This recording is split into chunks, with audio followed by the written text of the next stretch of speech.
In this video, we're going to show you how to stake 32 ETH in exchange for dedicated validators. To get started, you need to connect your wallet, and please make sure you have more than 32 ETH to stake. Here, I'm going to press Connect Wallet. There's a bunch of different wallets you can connect, and I'm going to select the MetaMask. Now, you can see at the top that my wallet address is here. So my wallet is connected. It indicates the amount I have available in my wallet.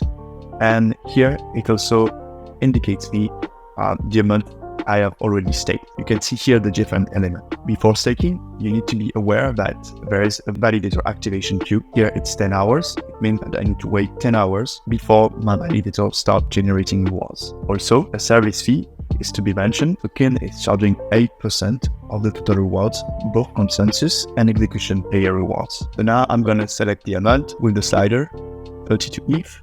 Before staking, I need to make sure I have read the different risks and the term and condition. So I will tick the box, accept. I will press stake.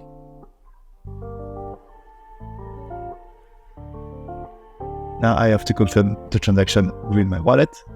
Press confirm. It can take a few seconds for this transaction to be processed.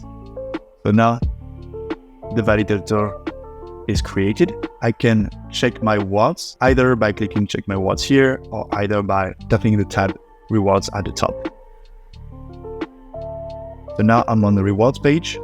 Here I have already staked 3 different validators. One is active, one is deposit progress, and the other one that I just staked is also in progress. There's a link here leading to the Beacon Chain website where you can see in live the status of the validator. So here you can see that it will be active within 13 hours. When rewards are generated, they will appear here, total rewards, and when I can withdraw some rewards, the column here will be filled with 2 rewards. So yeah, you're all set.